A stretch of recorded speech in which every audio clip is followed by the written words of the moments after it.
you all for these incredible words of tremendous comfort in the manifestations this morning, just tremendous comfort. The encouragement to walk in God's love, that he will be right there for us, giving us wisdom if we listen, that we walk in power and strength and wisdom, and that he will give us guidance.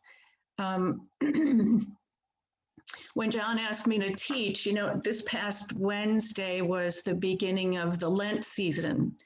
And, it's a time when we start to direct our thoughts more toward, what Jesus and Father did accomplish for us. Mina's beautiful interpretation that 2,000 years ago was accomplished. And it's a great time of year to start thinking about that. And Jesus, as was it Dave DeMar's prophecy, Jesus is our great example. So we're going to look at him a little bit today, this morning. When John asked me to teach, I started thinking, well, okay, what it's going to be right after Lent starts. What would be good? And the question that came to my mind was, what did Jesus talk about? What did he teach during the last few days of his life?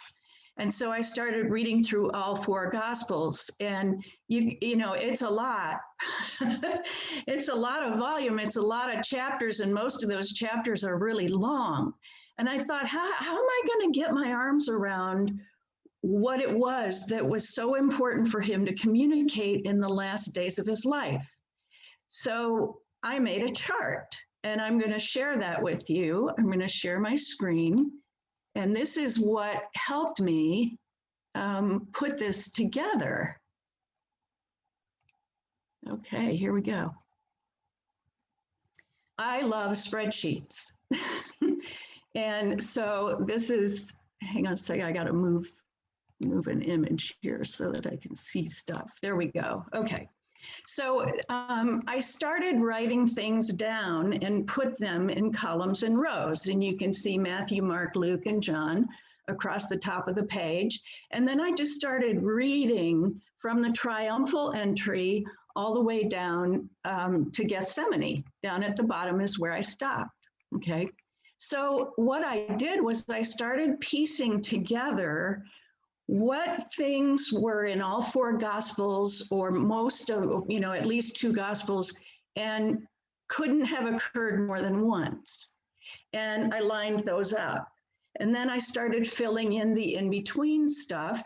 And then the last thing I did was add the column of the day and the date.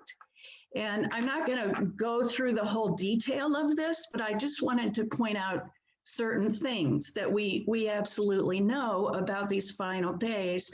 And then I'm going to zero in on one particular topic. I knew that if I did this, there would be at least one topic that would just jump out at me, and that would be what I would teach. So we're going to end up there this morning. But I just want to show you just a couple of things about what the kind of things that pop out when you do an exercise like this. If any of you are like me, who loves columns and rows, this is a really cool way. I hope that this inspires you. But so here we have on Friday, the 9th of Nisan, the Triumphal Entry. Obviously, one of the events that we know was only done once. So we can say whatever day that happened on, it happened one time and that was it. And what cued me that it was Friday the 9th was that in the Gospel of John, on the day before, and the Gospel of John is very clear that the Triumphal Entry occurred on the day after Mary's anointing of Jesus, which we know because it's stated was 6 days before the Passover, and therefore occurred on Thursday, the 8th of Nisan. And then the next day we have the Triumphal Entry. And there isn't anything much said about Friday the 9th other than the Triumphal Entry. And Saturday the 10th would have been a weekly Sabbath. And that happens to be the day that Jesus went into the temple and cleansed it. And that, that's a detail that you wouldn't, and without doing an exercise like this, you really wouldn't, it wouldn't jump out at you that, oh my gosh, that occurred on the Sabbath. what an appropriate time for Jesus to go in and cleanse the temple. And then and that's all that happened that day. That's all that's recorded that happened that day, which makes good sense to me because it was a Sabbath, a day of rest. But then the next morning, on Sunday the 11th, he went into the temple, and Luke makes it very clear when you're looking at these last days that he was in Jerusalem teaching publicly in the morning and then going home to Bethany to spend the night at night. And so Sunday, the 11th of Nisan, was a very busy day. He starts out by confronting the Pharisees and telling them some parables about their own character. And then they come back and try to trap him by tricking him about the resurrection, tricking him about the Great Commandment, trying to trick him about taxes and so forth.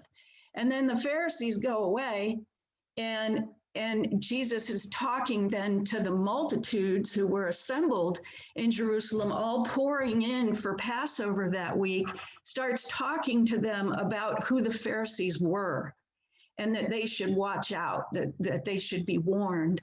And then, there's the woman with the 2 mites. He sat down that day and talked to his disciples around him about how much that she poured everything she had, to give of your abundance. Then he lamented over Jerusalem, and then he left. And what you see when you look at a chart like this is that he did not go back to Jerusalem publicly after that. He didn't, and it's recorded in all 4 Gospels. And then toward the end of that day, after he left Jerusalem, and I'm going to show you a little map in a minute too that'll help you visualize what kind of distance is in place. He went up and sat down at the Mount of Olives, and that's when we know from Mark that Peter, James, John, and Andrew came and asked him about the end times and what would be the sign of his coming. And that became a very long conversation. And what I talked with John about this, what we figured is as the conversation grew long and he was sitting right on top of the Mount of Olives, the believers of Bethany would have seen that and would have started to gather so that as he went on and on, there was a bigger crowd of disciples around him. And he taught them about the end times. And then the next morning, he prepares for the Last Supper. There's very little said about Monday, the 12th of Nisan, other than it was the Last Supper, and that's pretty much the content of that day. And you can see, look at the Gospel of John has 13, 14, 15, 16, 5 chapters that are all all occur at the Last Supper, which is pretty amazing. So anyway, just trying, here's one more interesting thing, and this will give you kind of a clue about, if you attempt something like this, which I certainly hope you do, the kind of things you want to look for, like in Matthew and Mark, right before the Last Supper, right in between this discussion about the plot to kill Jesus, is this person anointing Jesus. And I'm thinking, wait a minute, that happened way up here. That was my starting point. Were there 2 anointings? And then, so you start to read the details and realize it really couldn't have been one. It wouldn't have made much sense. It was the anointing that kind of launched the last several days of his life. And then when you read it in Matthew and Mark and you start paying attention to the time words, there aren't any phrases that kick off this little section that would be like, and next, or, and after that. The time words are just when. And when you look at the details, the similarity of the details in these where the anointing is presented, you have to come to the conclusion that it was only once, that it did happen before the triumphal entry, as John put it, and that it was inserted in Matthew and Mark to make a point. It was an event that had happened prior, but it just fit in Matthew and Mark, in the middle of the discussion about Judas's plot to betray and that he would be killed. Oh, and by the way, he had already been anointed, is kind of the nature of it. So that's just, something I wanted to point out, because it's important when we read the Gospels, to realize that things are not always in chronological order. In fact, John and I were talking about this. The Jewish culture, we Westerners are very hung up on time and chronology sequence.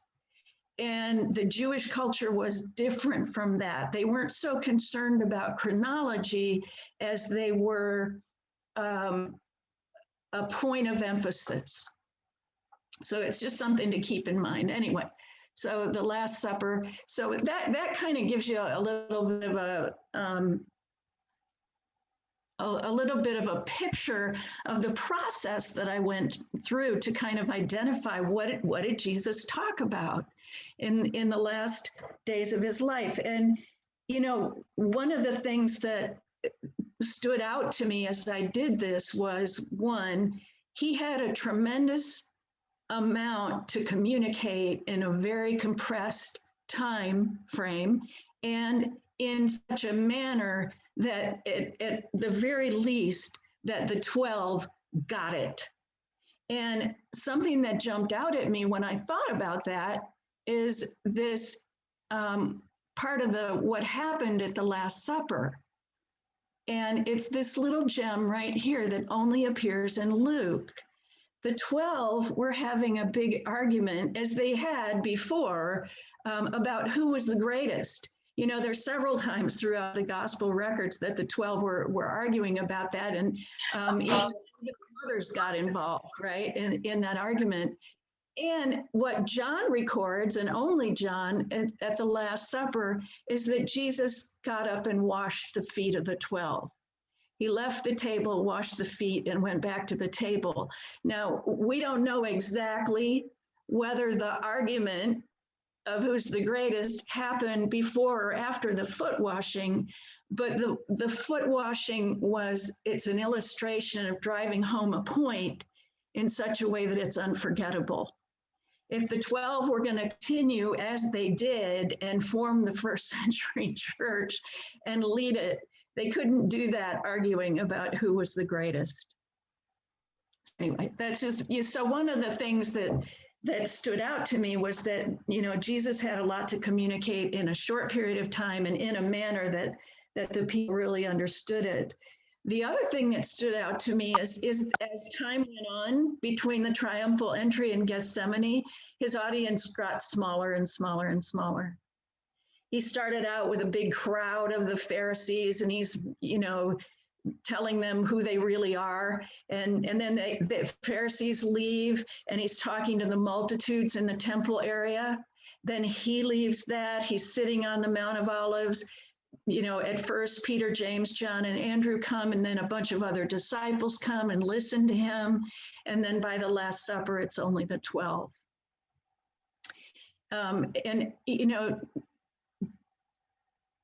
The Gospel of John talks about Jesus going and hiding himself.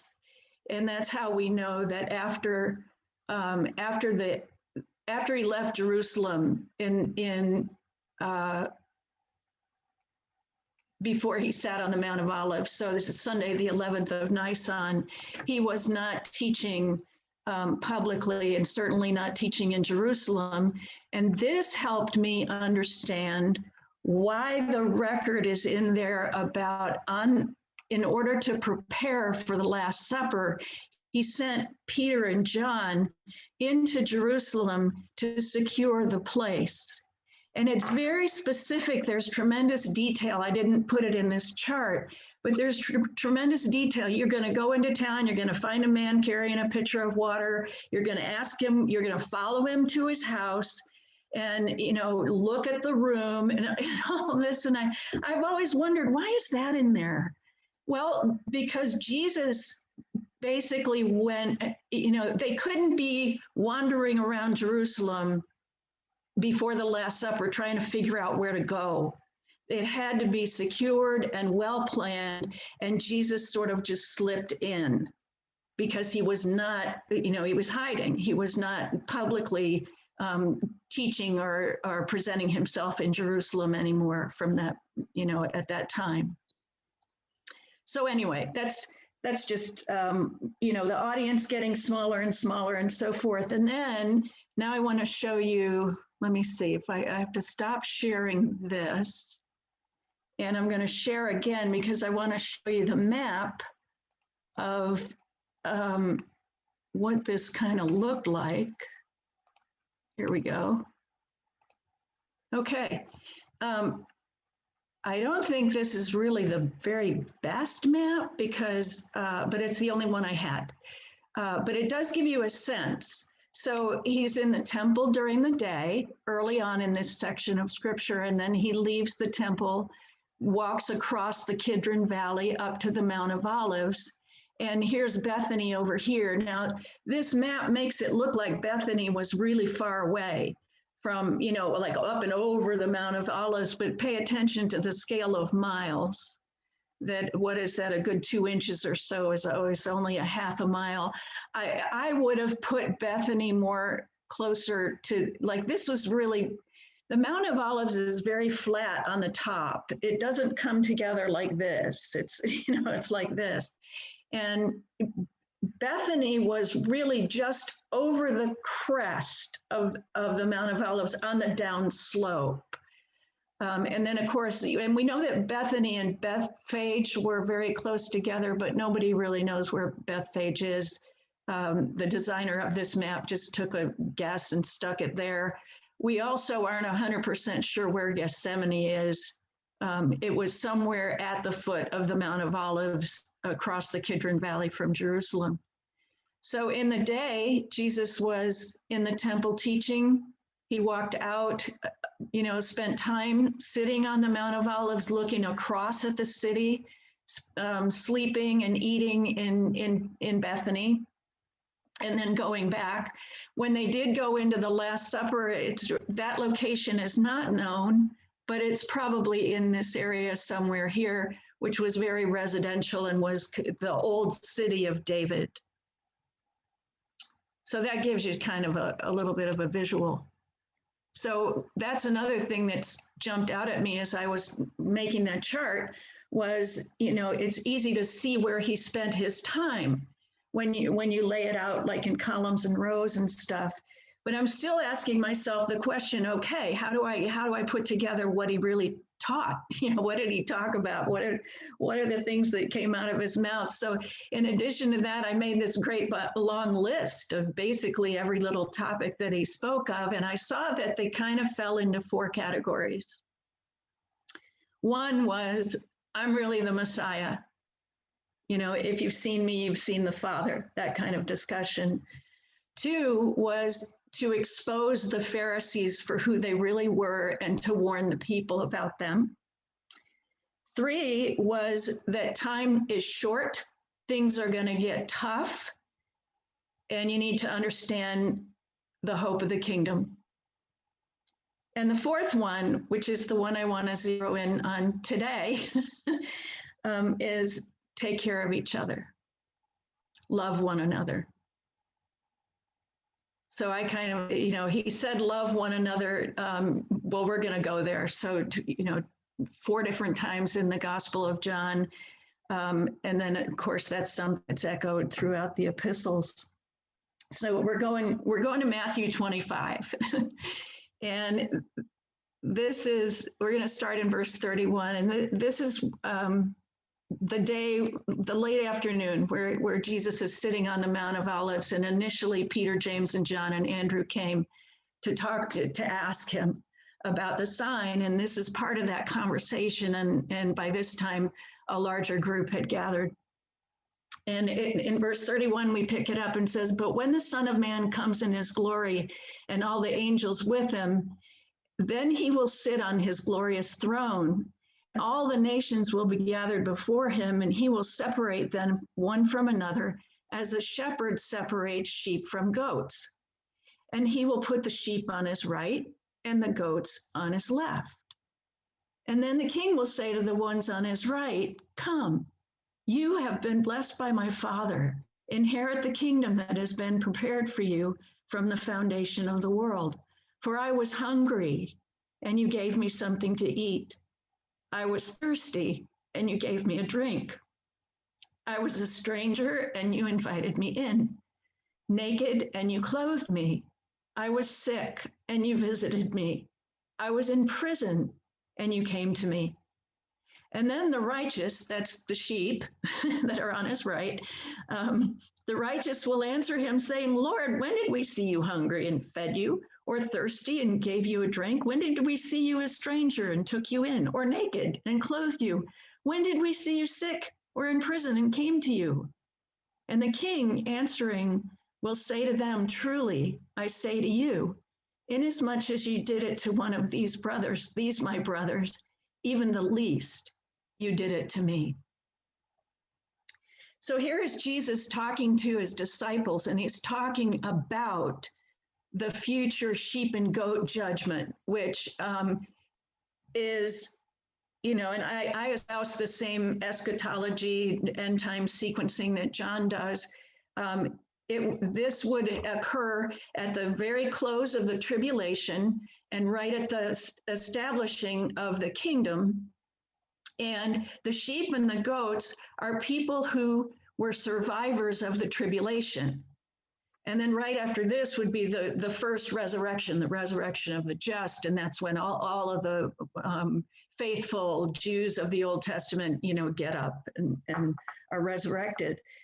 So he's talking about sheep who survived the tribulation, who were believers, and painting a picture of how they took care of each other. And then he said, inasmuch as you did this for each other, you've done it for me. What an incredibly vivid and concrete illustration that is of taking care of each other. And, we know this is Gospels. We know that we're not in the sheep and goat judgment and all that, but the illustration carries through in the church epistles as well, of course. And you can probably think of dozens of verses in the epistles about how we're supposed to take care of each other. I mean, Galatians 6:2, carry one another's burdens, and in this way fulfill the law of Christ. Philippians 1:27, standing firm in one spirit with one soul, contending together for the faith that's based on the good news. Philippians 2:3, in humility, consider one another as more important than yourselves.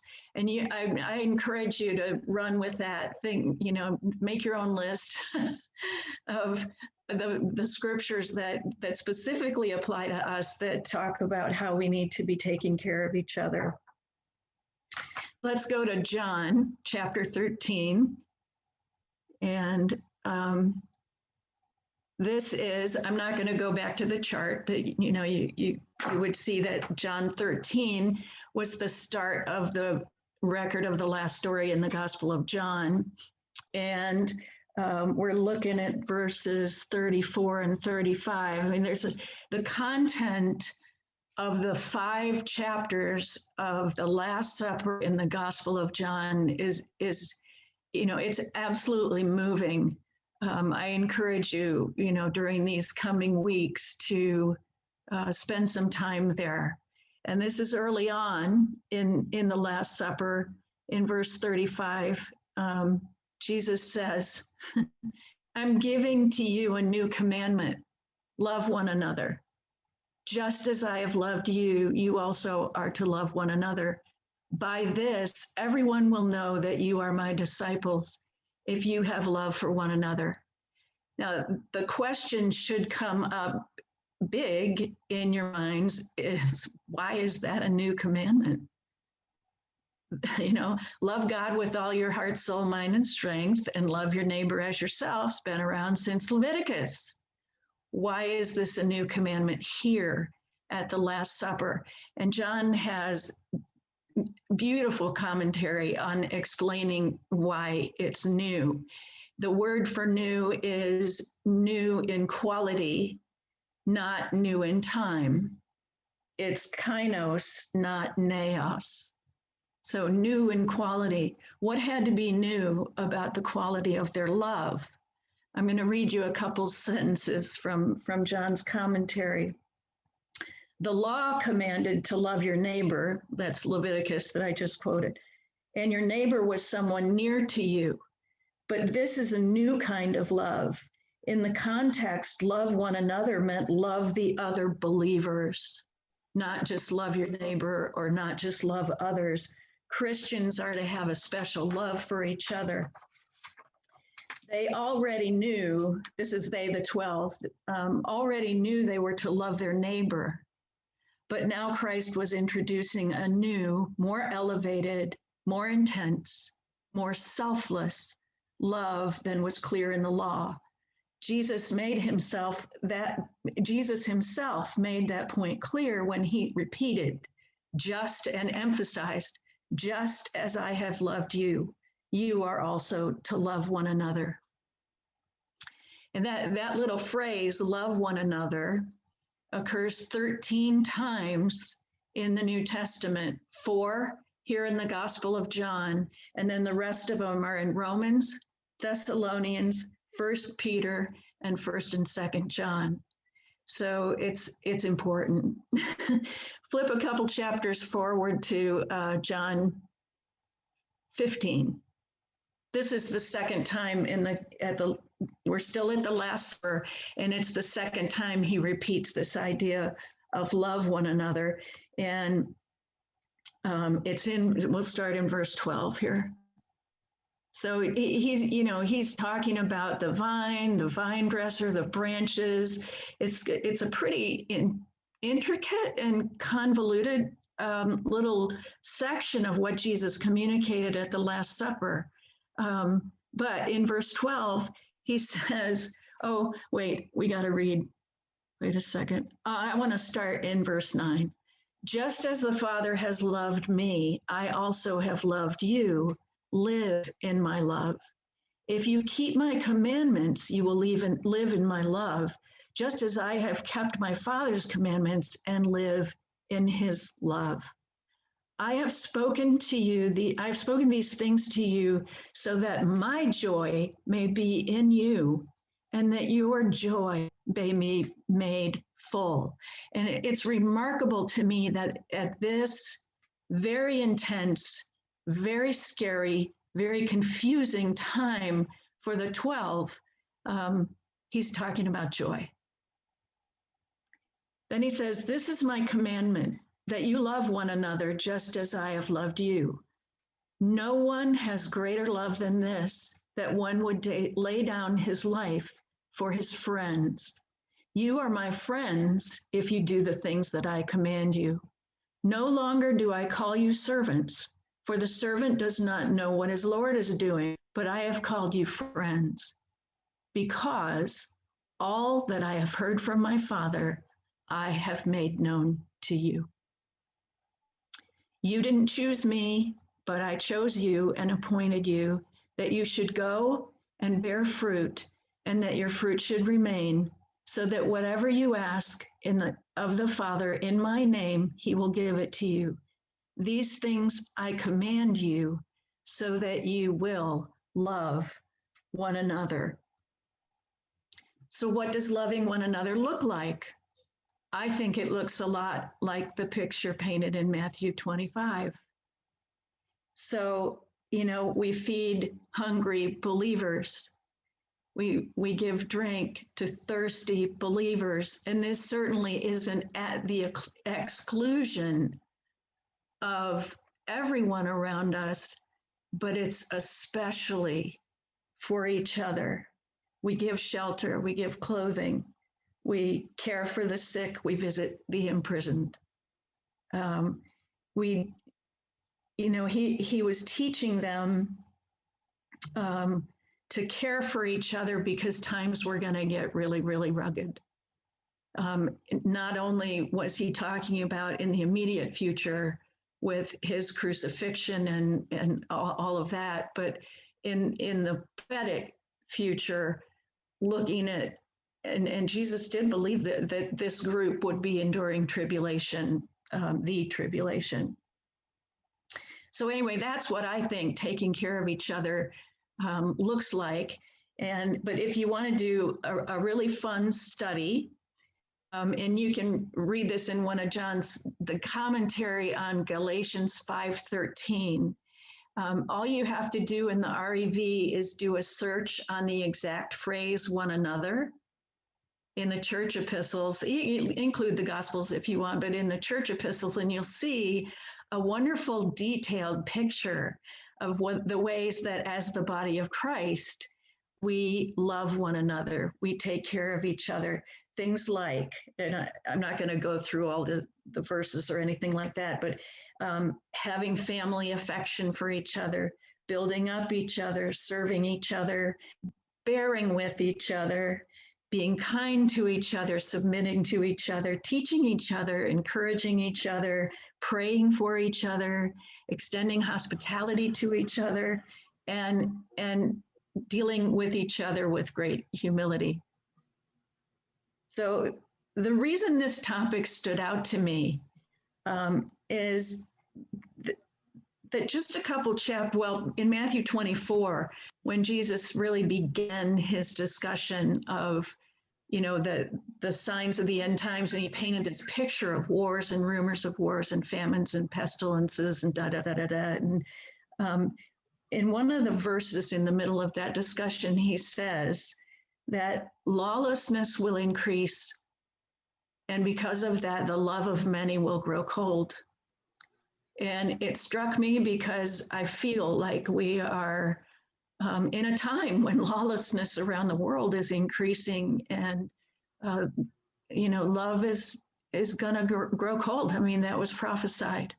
So we especially need to look out for each other as precious brothers and sisters in the body of Christ, and as times get tough, to do that with even more and more intensity and determination. I want to close in Romans 15. If you can flip over to Romans.